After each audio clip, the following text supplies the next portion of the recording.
Hello and welcome to GSF Podcast, sponsored by the Gary Sinise Foundation's Education and Outreach Initiative, aiming to educate the public on the importance of serving America's veterans, first responders, and their families.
Welcome to the Gary Sinise Foundation podcast. I'm your host, Cristin and joining us today is retired U.S. Colonel Greg Gadson.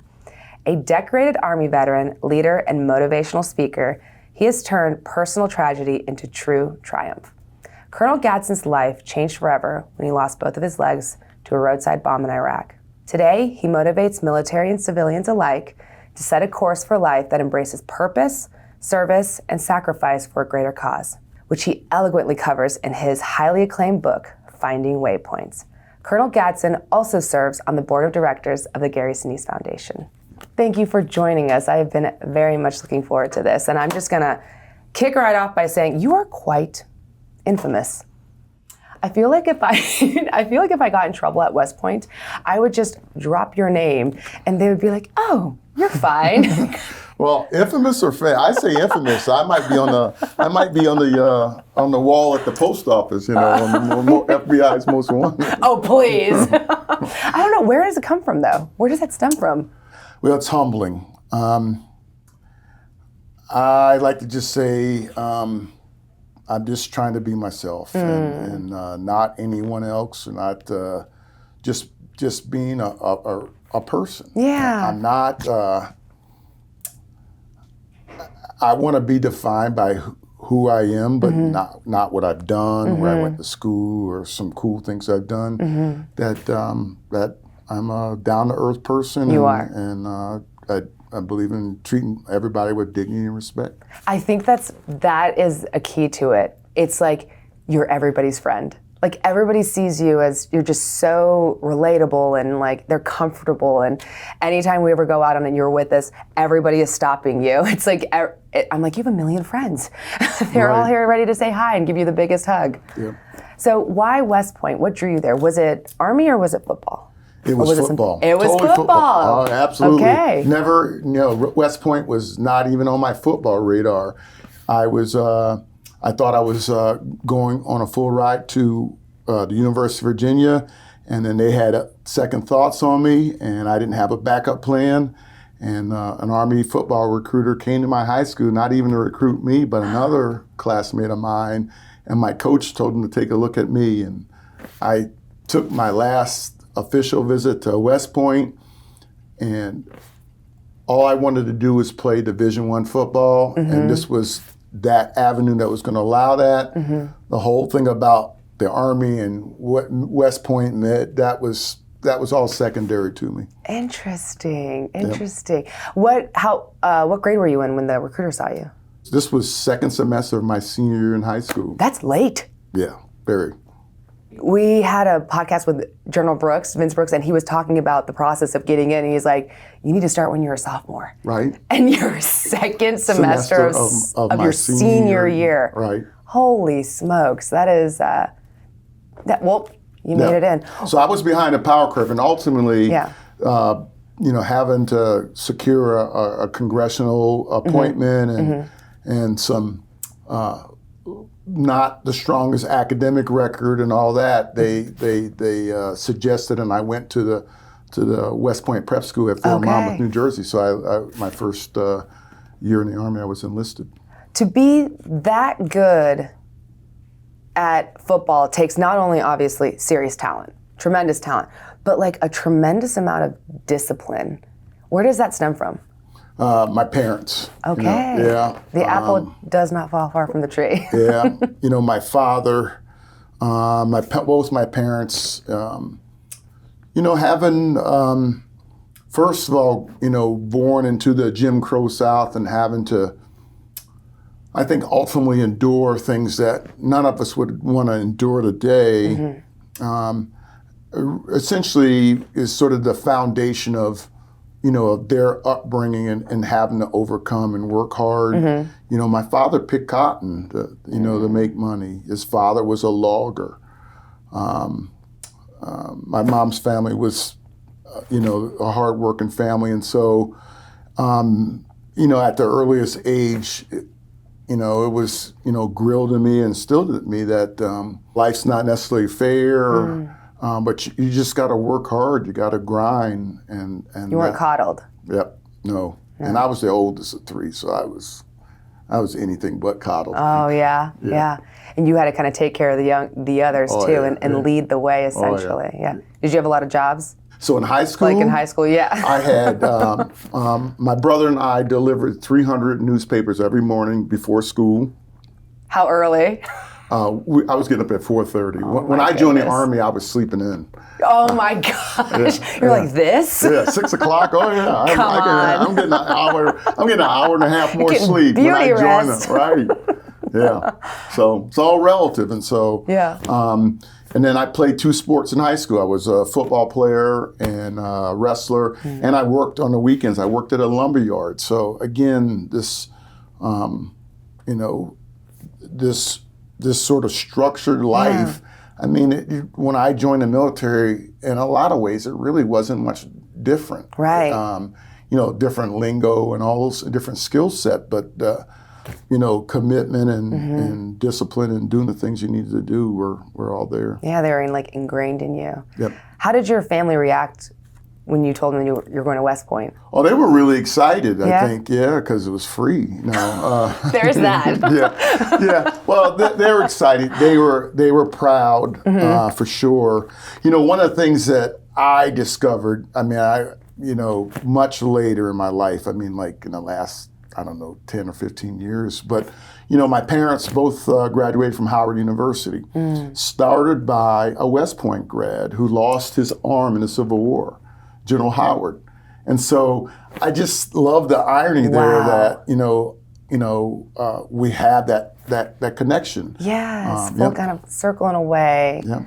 Oh man, that's incredible. Do you have a favorite memory from your time there at West Point? Favorite memory? Oh man. It's all a blur. What I would say sort of generically or holistically is that, I've made the best friends in my life there. And I met my bride of 36 years there. Yep. So yeah. So it was. Yeah, but that wasn't even a straight line. So. It never is. No. Okay, so I have to ask, how did Army do versus Navy? Why'd you have to ask that question? Yeah, I thought that was off the list. Yeah, we lost. We lost the Commander-in-Chief's trophy to Navy, and it was ours to win, and we didn't bring it home. How big is that rivalry? That's what I mean. It's obviously large. Here's what I would say: as I consider it the biggest rival in the country. Well, no, I consider it the most special rival in the country, and this is why it's the most special rivalry, because unlike the other rivalries, Ohio State and Michigan, those guys, they hate each other, 365 days a year. Auburn, Alabama, et cetera, et cetera, et cetera. The roots run deep. But the Army-Navy rivalry, think about it, is just the opposite. It is literally for 3 hours or whatever that the the current contest may be, you're out there competing against each other, and you want to win. But when you put that military uniform on, you're on the same team, and there's always a little friendly rivalry. But our allegiance to our Constitution and serving our countrymen, that supersedes any rivalry, and that's what makes it really special. That is beautifully said. It is. It is. Once you're on the same team. Yep. In the end, in those moments, there may be. Listen, competition is real. Yeah, that's it. Yeah. But once you're done with that, it's like we're all here doing the same mission. So, how was your transition from West Point, so from the military academy, to the military, essentially? It is. It's like you're starting all over again. Yeah. I mean, it is. You're tremendously sort of proud that you accomplished. You graduated from a very prestigious institution. But in my mind, it was almost like all right, you got to hit the reset button. What I accomplished doesn't get anything done today. And I always say that's how you got to show up in life. I've never seen anything I did yesterday get anything done today. And you got to show up. And so.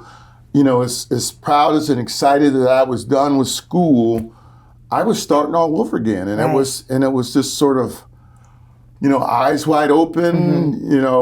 I've now got to put all of this experience. It gets tested, right? And you just hope that you're prepared to live up to it. Yeah. Did you have any challenges? Oh yeah, of course. I would say one thing that kind of comes to mind was my first battery commander, Captain Ruben Navarro, God rest his soul.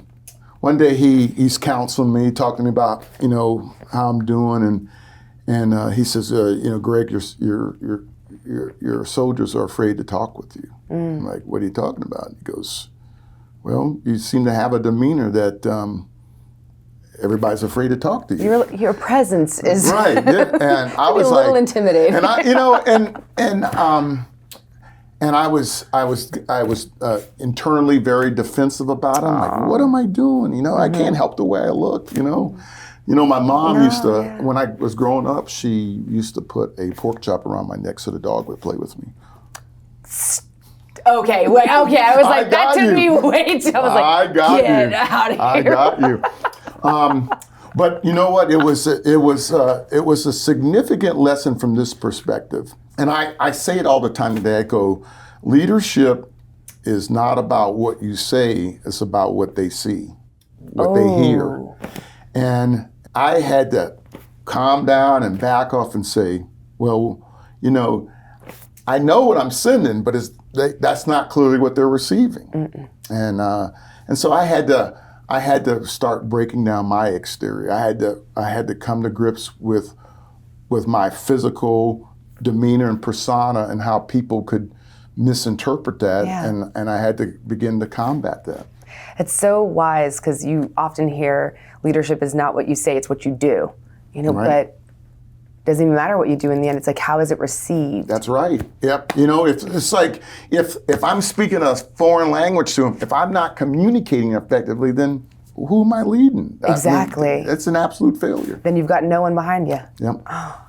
Okay, so you rose to the ranks of battalion commander in Iraq. Can you walk us through what happened on May 7th, 2007? I was one of 6 battalions that formed the 4th Brigade of the 1st Infantry Division. We were one of the surge units that President George Bush directed to Iraq in early 2007. So it was extremely violent, and it just felt like every day was characterized by U.S. service member paying with their lives, paying in full measure, and so you can sympathize with that. I mean, I say sometimes publicly, imagine going to work knowing that one of your teammates was not going to come back, and that was the environment. That is perfectly said.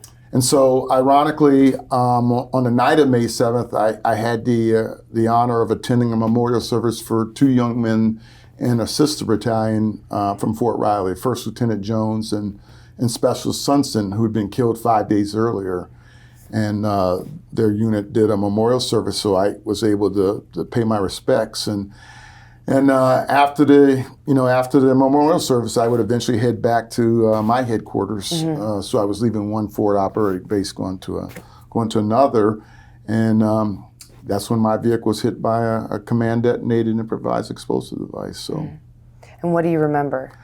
I remember my vehicle kind of coming up, and I remember getting blown out of my vehicle. You were conscious? The blast blew me out of my vehicle. I hit the ground.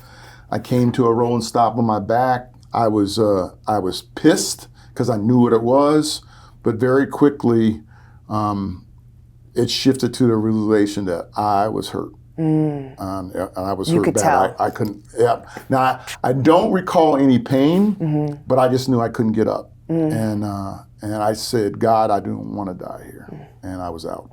And you had seen firsthand the devastating IED injuries. And did you ever go through a what if scenario in your head?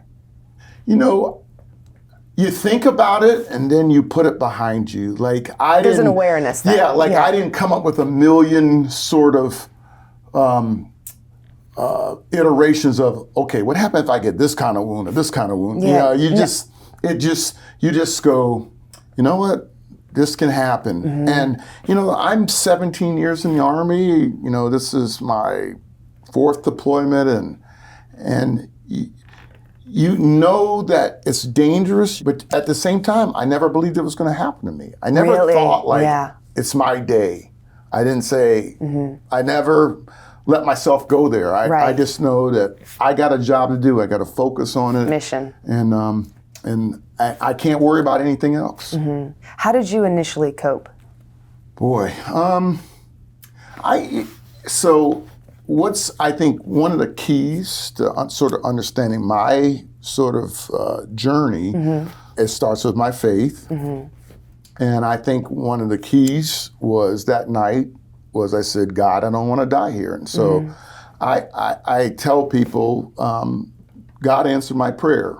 I would end up about 100 meters or so from where my vehicle finally came to a stop. So I didn't even know where I was. No. So First Sergeant Johnson had to find me. They had to find you. Right. Yeah, the people in my vehicle didn't even know I was missing. This is 9:30 at night it's dark. on a highway. Oh. So they don't even know where I am. So where I was. You're just gone. I'm gone. And so First Sergeant Johnson finds me already unconscious. He starts resuscitate me, and my medic, Private Brown, put the tourniquets on my legs. And just look, that night I went through 129 units of blood and died 6 times that evening. 6 times? 6 times. But the most significant thing about that environment, and I've confirmed it, so 131 U.S. service members died in the month of May of 2007 in Iraq. 131. In a month. So it was the Wild Wild West. But in describing what I physically went through, many or most say that's a miracle. And it is. You died 6 times. It's. Yeah, I'm not supposed to be here. The fact that they put that much blood through me and I survived it is a physical miracle. But to me, the ultimate miracle was, I got back to the States. I eventually lost.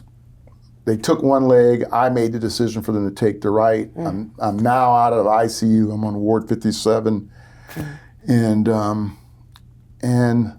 there is a lot of, as you can imagine, uncertainty going through my mind. What's next? You just don't have. You don't have a script for it. You don't have a game plan. You don't have a blueprint. You don't prepare for this. But Cristin, when I truly think about all the spectrum of emotions, what I will tell you is that the one that was absolutely missing was hate.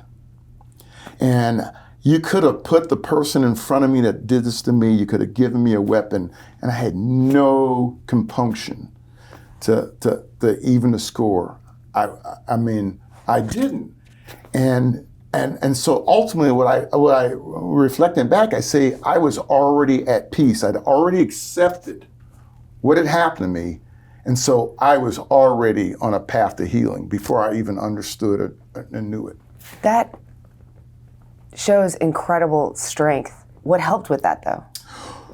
Well, I'm not one to quote a bunch of Bible verses, but you know, I as a Christian, you know, first of all, sometimes people say, "Well, everything happens to you for a reason," and I'm like, and so I don't really respond to it too much. But in the back of my mind, I'm like, yeah, God wasn't really in the trigger man that did this to me. That He doesn't do that. That's not, but you know what? He's omniscient. And He's told us that that His word will get us through anything that we have to endure down here. And so that was the faith walk that I had to begin. It was the strength. You know, I had to walk by faith, not by sight, because I didn't know where I was going. And so you put your faith in that. And that's the check I had to cash. And He cashed it. It's such mental strength and positivity. You know, a lot of times people think, I hear them, at least of my processing of, you know, how are you so resilient? What is it? And I go, well, there is no resiliency switch. No. There is not. And so every day we get to build onto that. I mean, it's how do you live your life? Don't get comfortable doing well. Don't get comfortable being the best. Right. Get comfortable being your best. And that's all we can hold ourselves accountable to. And to me, when you build a habit like that eventually becomes your character, then I didn't go, I need to be resilient. It was just second nature. I mean, I wasn't thinking I was being resilient. I was just thinking, I got to be my best. Right. It's like from the core, from the very beginning, those ingrained roots in you from your parents. It's it just kept going. Can you share a bit about what the long gray line is? Well, the long gray line, it's long because it's established in 1809, and we wear these dull gray uniforms. But to me, what it really sort of signifies is a matter of excellence, a matter of expectation. Like our nation has invested in us to make us leaders, and we have expectations of ourselves, and we have expectations of each other. And you know, I can meet a West Pointer of classes before me or after me, and there's a set of built-in expectations that I will trust my life with that person. It's a lot like just the service in general. It's interesting when you meet someone active duty or a veteran, there's just something there, but it's almost like, I guess, deeper in a sense. Who was on your long gray line after your injury?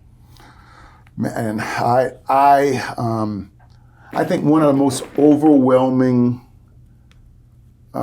feelings I had after being wounded was seeing friends, seeing my army, seeing really the military, and then ultimately the long gray line, like from classes that I never knew. I mean, 50 years ahead of me, 40 years after me, before me, that came out to support me. And I say that is the emotional blanket that not just me, but my family had under us as we were taking on this life-changing event. Did it help you guys heal? Oh, absolutely. I mean, you know, Cristin, it underwrote our healing. In other words, you know, we had a long road ahead of us, but there were so many things that were that we didn't have to worry about. And that's what's so profound about it. Did the family dynamic change? Well, I would say I think we became stronger for sure. I mean, you know, my kids, they were 13 and 14. I mean, a perfect age for something like this to, you know, up in their lives. And so, again, their steadfastness, I say their unconditional love is what allowed me to focus on my recovery. I wasn't worried about losing my family or them leaving or whether or not my kids wanted to, push me in a wheelchair out in public. That never, those kinds of thoughts. I was fighting on a lot of different levels and a lot of different ways. That was one way I didn't have to fight. I didn't have to divert energy to that. That's beautiful. They were just there for you. Yep. What advice would you give to someone who is struggling with a major life battle? What I try to encourage, regardless if you're struggling or not, is really sort of how do you manage your energy? What are you doing with your energy? Are you giving your energy away to things you can't, or are you focusing on the things that you do? I mean, you ever get frustrated when you're in traffic? Yes. See? All right. So, Yes. So the next time you're in traffic, I want you to say, I tried you know to what? temper that. Colonel Gadson said, I'm giving away my energy. I'm giving them my energy. Yep. And you know what I'm going to do? I'm going to call somebody I haven't called them, or I'm going to listen to my podcast. Yeah. I'm going to do something. I'm going to turn this time into something productive instead of wasting and giving away my energy to something I can't control, like traffic. You only get so much. That's right. And so learning to manage your energy, first you have to develop a consciousness, and then once you are aware of what you're doing today, now you can start to redirect it and truly control it. Are you in a meeting, or is your mind somewhere else? Bring yourself back. I mean, it's the subtle things like that. How do you become more conscious of it? Sort of like getting through West Point, sort of like getting through a football practice. Those are sort of the baby steps of sort of learning how to do that. And, Right. and I think for me, when I was wounded, I say my legs were gone. Mm-hmm. Looking in that rear view mirror was not going to bring my legs back. And The energy that lets out. Yeah, so, and then I had no expectation of a future. Like, I didn't know what right looked like. I didn't know what to expect. I didn't know how this was all gonna develop. And so ultimately I was like, well, all I can do is worry about today. And one of my, I call it my motto in life now. It's just be present, be my best, and be at peace. That's all I can do. That's all I can Simple, hold. but it's profound, and it is exactly that. Yeah. Okay, so I'm going to flip it a little bit. What advice would you give to someone who's going through a life battle, but to their family and friends? Be a good listener. Don't try to solve their problems. Don't try to solve their problems. Right. Ooh, that's probably advice for everybody. Yeah. I violate that one quite a bit. So, but yeah, just be a good listener, and if there is something they need some help solving, then being the shell answer man is not always the best thing. Yeah, I think I've heard that a few times. It's not about solving the problems. Oof, that's hard. Okay, so I'm going to shift. How did you meet Gary? Gary and we met at a USO event. Mm-hmm. I think it was like in 2010, maybe 11, when I was actually getting, I got presented with an award from the USO, mm-hmm. and Michael Strahan was actually there to present it, and I was talking with Gary like this last night, and so I remember I rolled up to him, and I go, "Hey, I'm the real Lieutenant Colonel Dan," and his eyes got real big. He was like, "Man, this guy is crazy," but yeah. And it all just. Fast friendship. Yeah. He is not one to balk at that. He's like, oh yes, yes, this big you guy are. rolled up on top of him. He's like, "Whoa, this dude's crazy." What was your first impression of him then? His tremendous sense of humility. Yeah. That's the first word, mm-hmm. of humility, servant, mm-hmm. just a humble man. Yeah. I think that you guys are very much mirrors in that way, though. You guys can very much the same in a lot of ways. Why is this mission so important to you? To me, first, it allows me to continue to serve. It allows me to to have an impact. Not like I'm keeping score, but you know what? I get up every day. It's part of my purpose. You know, I say now, all the time, I go, you know, my life is not about what I achieve or what I accumulate. It's about what I give. It's about what I leave. It's about my legacy. And, you know, there's lots of ways that people can have a legacy, and mine is to stay active, stay engaged, and help whenever I can. Yeah. And you can start that whenever. It's not, you know, just something that you think along the way. So I want to talk about your book, Finding Waypoints, A Warrior's Journey Towards Peace and Purpose. Right. And I'm so grateful that you gifted us at the Gary Sinise Foundation, all of us, a signed book, which is just beautiful. But why did you write this?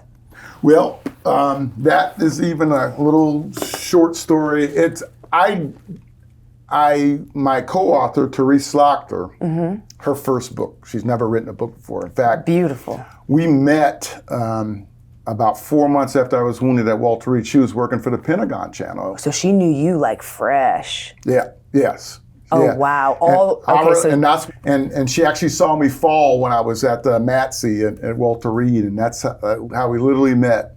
Eventually, she would actually start taking these writing courses. Again, she's never written a book. She's never written. And she came to me and said, "Hey, would you mind if I write about you?" And I said, "Okay, but under one condition, or that this is not going to ever get published."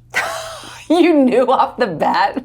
So I was like, the first condition, no. And it was, I guess Why? I wasn't sure. I just wanted to share expose myself like that or whatever. And it was great because I was working under that intention. So everything I share, I'm sharing unconditionally because I'm not thinking this is vulnerable, all of it. Absolutely. And I often wonder now, like, if I knew that I was going to publish it, would I have been as transparent? Would I have been as vulnerable? Good question. But but literally, I would. But I wish she were here, because she said when she first kind of talked to me, I was very tight-lipped. I was one word answers, and I was and then. You know, sometimes I kind of think of her as like my sister now. I mean, like, I'd be driving down the road and I'd call her up and I would just tell her what's on. I was like, "Got your pen ready?" or whatever, you know. And I just start telling her what's on my mind. She's like a diary in a way. Yeah, and so the journey itself, it so it took us 15 years, 16 years. Right. You were it was early on when she asked you. Yes. And then all the way through. We started working on this 6 months after I was wounded. And 6 months after. And we didn't publish it until November of 2023. So we wrote a book. You know, unlike most folks, you get a publisher and all that kind of stuff, then you write a book. Well, we wrote a book, and then we had to find somebody to publish it. That took a couple of years. Yeah, a little backwards there. Yeah. We put the cart before the horse. How healing was it then to talk to her and do that as you became more vulnerable? So the process of talking to her was so cathartic. And I got to share. So you know, on our board we have Patty Horho, Patricia Horho, Lieutenant General, retired Horho. She's been on the podcast. So this is cool. She was the hospital commander at Walter Reed when I got wounded. No. Yep. So she talked about being the first woman and the first nurse. Then she became the Surgeon General of the Army. She was my boss because I was now the director of the Army Wounded Warrior Program, and I worked for her. You guys go way back. And now, you know, she's in the private sector, and so am I, and I'm one of her subcontractors. After the book came out, I was actually kind of mad. I was not happy. Why? I didn't like being exposed like this. You had finished it and you're proud of this, but then you're like, oh my goodness. Yeah, no, I aftershock? was not settled. And I was talking with Patty, and we were talking about it, and I told her. I told her how I felt about it. And she says, Greg, this is actually part of your healing. And from that point on. You're helping people. From that point on, that was, not that it was such a simple statement, but it was so simple. And then I was like, okay. And so I was still struggling with this being out there, because it's another way. I've told my story hundreds of times in front of audiences all over the world, but I've controlled that. Now they can pick up a book and look, I can go up and do a 45-minute, hour speech. I can't tell this whole story. This is my life. This is a lot. This is like vulnerable. What would you then tell somebody who is struggling with telling their story or talking about maybe what they've gone through or a trauma, and they're afraid? I think a lot of, and that last little piece was ultimately the last little nugget of judgment that I was holding on. And on yourself. That's right. And it's not they're judging you, it's you judging. Yep. And that's part of peace is what? What's the saying? Don't judge somebody if you don't want to judge, so I don't think I was going around judging a bunch of people, but I was very hard on myself. I'm harder on myself than anybody will be. I think most people can relate to that. Yep. And I had to let that go. So can you tell us, what is a waypoint? I'm an artilleryman on a red leg. You were. I was combat correspondent. Yeah. So, but your waypoint is, we rarely go in life in a straight line to anywhere. And we navigate. We have all these points, and so a waypoint is a point. And my intention in choosing that word is, is really about being where you are and enjoy and appreciating that journey. It's going to end for every single one of us, and if you don't appreciate and enjoy and be present in the journey, then you're missing the point. I hear people talk about, I want to retire like it's a finish line, and they're saving money, or they're doing all these things to sort of, prep when they're gonna, and then they get pissed off when something doesn't, ain't nothing guaranteed in life. And I know that as well as anybody, so. So even if you get derailed, it's part of it. It's part of it, yeah. And just accept it, and it's, don't let it be the ending point, I guess you could say. Life, I don't know of anybody that can say that life got up and said, I'm going to screw with this person today. No. No. It doesn't. Yeah. Now, somebody else in the world might, but that's not life. Where did you learn about waypoints? Was it West Point, or was it just something? Yeah, West Point, and as a professional, artillery officer, when those are our points. Those are how we, those are the points we call in and we check in to make so people know what kind of progress we're making toward our destination. Okay, how can our listeners use the concept to kind of set upon their own path to success, I guess, in their own lives? So I go back to, the way I think of my waypoints is about being present. Yes. Being where I'm at. Which is hard. It's very easy to say, be present. Those are very simple words, but it's like, yeah, absolutely. Hard. I agree totally that it sounds really, it's a simple word and everybody gets it. But you need to work on your self-awareness so you can understand when you're being present and when you're not. Right. So my waypoints are about being present and now being my best, doing the best I can do. Yep. That to me that's peace. Yeah. I didn't leave anything on the table. You don't have judgment for yourself then. It's not about what you did or didn't do. Yeah. It's just, I love that. Okay, well, it is a beautiful book, and I know our viewers and our listeners are going to go check that out. So I'm going to shift a little bit because this is something I have to ask. You have a Super Bowl ring. No, I have two. right, never mind. Yeah, no, two, because the New York Because Giants. one wasn't enough. Because we beat the New England Patriots twice. So Oh my God. yeah. So they call Tom Brady the GOAT, right? Yeah. Well, I'm 2-0 against the GOAT. So wow. Can we just mic drop this? Okay, can you tell, okay, so how did you get, I know that you gave a speech, and can you tell us a little bit about this? Yeah. So I have two. I got to tell you one little story. In fact, your neck of the woods, the very first trip, 3 months after being wounded, that I took was to Vail, Colorado. 3 months after. 3 months after, Vail, Colorado, August of '07. They said you could travel after 3 months? Yeah, the rec therapist at Walter Reed said, "Hey, it's like Colonel Gadson. I think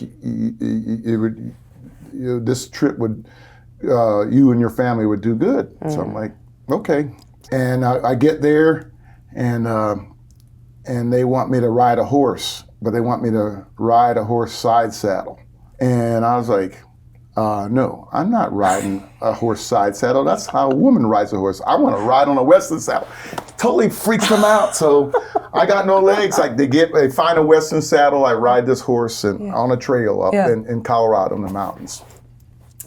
I did some fly fishing. I did some whitewater rafting with my family. So what I started to see was I can still live my life. Yeah. It's a little different, but I'm living. Mm-hmm. And so by chance, I would happen to run into a former football coach named Bill Curry. Okay. Now, this is like how small the world becomes me. These kind of things happen all the time. I run into this coach, Bill Curry, who was the head coach at Alabama, who was the head coach of the team that I played my last football game against in college. And he was the coach at the time? And he was the head coach. And you just ran into this? We bumped. I heard his voice, and I'm like, and then when I finally put a name to the voice, I turned around and I rolled up to him and I said, "Sir, you won't know who I am, but the last time that we were on the same field was 17 years ago when Army played Alabama in the El Paso in the Sun Bowl, and I wore number 98." And he said, "Oh, I remember you. We couldn't block you." And so you're like, "Yes, that's me." So wow. What would follow was this long 1 hour conversation. Not sure. I promise you I'll get. So it was this long conversation that got highly emotional for me. Why? Because he's a football coach, and he, not that other people couldn't understand me, but it was just awesome to talk to a coach, and really cool. I mean, I'm like, what are the odds that I'm going to run into someone, this many years later? And so his last advice to me was, you have something to share with the world. Don't be afraid to share it. Just like a coach would say. So 3 weeks later, my West Point classmate and teammate, Mike Sullivan, who was a coach for the New York Giants, asked me to speak to the Giants and share a little bit of my journey that was just getting started. So this is 4 months after I'm wounded. First time I meet the Giants, I speak to them the night before they played the Washington Redskins. What did you say? Can you give us a little bit? Well, what I kind of remember saying was really, and I don't know the words, but look, being accountable. Are you holding yourself accountable to living your best life? Are you focused? Are you here? Are you worried about what's after the game? You worried about the last play? You worried about the next play you're in? Yeah. That's all you can do. And I talked to him about, building those habits that become your character. And then I sort of related that to the young my team that saved my life. I wouldn't be here talking to you if they didn't do those things. If they weren't accountable. And it was a 15 or 20 minute speech. It was actually a drop the mic speech, and I didn't even know it. Not surprised. It's my first speech. I didn't know it. I dropped the mic. I didn't drop the mic, but the coach did because he let the team go. they were dismissed for the rest of the evening. But I had no way of knowing that was normal or not. I just, and so when I went home, the next day I came back, instead of sitting in the stands, they had me stay on the sidelines with them. And they're playing and they can see you every single time. What did that feel like? You know, I was not capable of appreciating that. This is like months. I'm still freshly figuring out. injured. You know, Cristin, what I would tell you is, as much as I was talking to them that night, I was still talking to myself. The awareness of that. Yeah. I love the fact that your key point was accountability. Like, are you accountable for yourself? Because I would think that when you're in the middle of play and you're looking at things, you're also thinking about, like, oh, did they do that right? Or, oh, did they do that? Or, oh, did they? You're thinking about everybody else, but you went right back to their inner, themselves. All I can control is myself. All I can control is myself. Okay, so another moment where you're, like you were saying, I guess it just happens to you. All the stars align. In January of 2010, you were on the cover of National Geographic. Yep. Right? And then that led to you being, so many of our, for those that are watching, may recognize you because you were casted for a role in Battleship, which starred Rihanna and Brooklyn Decker and Liam Neeson. I mean, huge names here, okay? How was that experience? It was very different. I never, I tell people I never played a tree in a school play, much less acted before.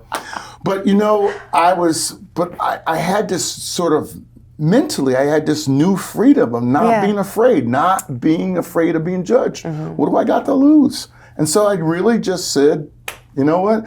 Peter Berg, because he was a Giants fan, called me up and said, hey, I want you to be on my movie. I'm like, okay. Okay. Were you playing yourself or were you acting? I was acting. I was definitely acting. I was not playing myself. I know you've done a few other things too. Yeah, I got a cameo appearance in this movie called A Journal for Jordan that Denzel Washington directed, so I got to work with. That was cool. Casual, just Denzel. Yeah. I did a couple years ago. I did a couple of episodes of NCIS. Yes. So they keep putting me in these Navy movies, but anyway. Don't they know? Yeah. And I did 10 episodes of this educational series called The Inspectors. Saturday morning TV. E&I TV. Yeah. Okay, we're just gonna keep looking out for you. Yeah. Broaden those. Yeah. I'm a starving artist if I was dependent on. You and Gary will be in something soon. Okay, so as you know, this podcast is in honor of Mac. Yep. Who we lost in January of 2024, and Mac had a deep appreciation for the arts, and particularly music. I mean, incredible drummer and just creator of music of all genres. But he also loved painting. He also liked paintings and reading and films. And so is there any sort of form of art that you're drawn to?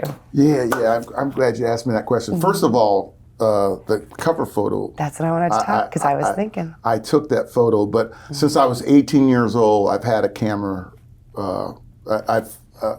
Photography has been my art. And a little story is, it took them several weeks to realize my arm was broken after I was back at Walter Reed, and ultimately I had some surgery on it, and my body was producing too much calcium. So at one point, I'm right-handed. I couldn't bend my wrists. My arm locked up at a right degree angle. And so I was literally functionally down to one limb. And this was close to, I say, a dark moment for me because,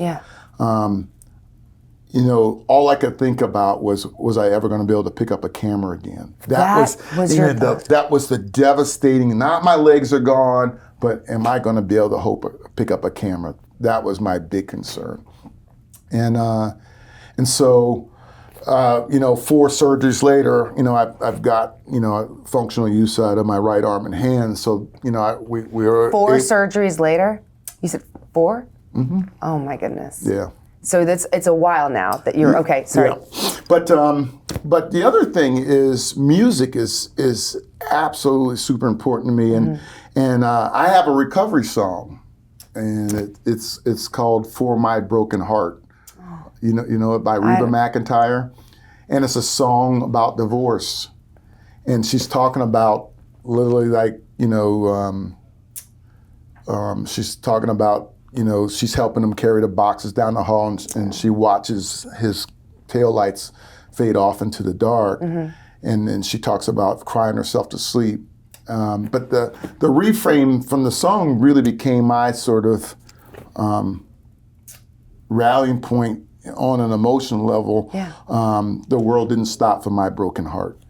That's the reframe. So I don't know, maybe you can play the song, but it's really a sad song. It's about divorce, but the message to me was the world didn't stop for my broken heart. And you know what? And so I got to keep living. It's kind of a message for everybody. Yeah. What was it about photography that drew you?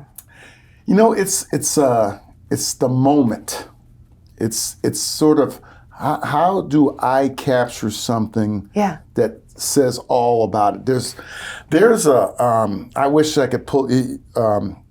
I had this when I was a kid. Okay. I had two uncles that served in the Army, both Vietnam vets, and my dad's youngest brother, Harry, was in the 173rd Airborne Brigade, and I guess they had like this yearbook, and there's this chilling picture of this staff sergeant just kind of got this look on his face, and he's standing next to an American soldier in a body bag, and it says, it was just sort of this profound photo that just struck me. And and that's sort of my passion about photography. It's my journal. It's my journal to what I see. Yeah. And do I have the skills? Do I have to capture what it's saying to me? This little story here makes me think. So during COVID, I took a road trip, 3-week road trip. 2 out of the 3 weeks I did by myself on the road. Oh, wow. Drove all the way out to Moab, Utah from Virginia. Beautiful country. Beautiful. Oh. And I remember, so I called Therese, and I was in tears. Because it's not every day that I really think about my sacrifice and how it was limiting my ability to capture what I wanted to capture. And, it's a reminder of this lifelong sacrifice. It's a huge debt. And I don't think about it that way. But in that moment I did. Yeah. Because it was something I couldn't do. I'm glad you did that too. It's just beautiful. What is your favorite subject matter? Life. Life? That's what I'm saying. I like people. I don't like what I don't like to do is I don't like to do weddings, and I don't like to do formal stuff. But I love people.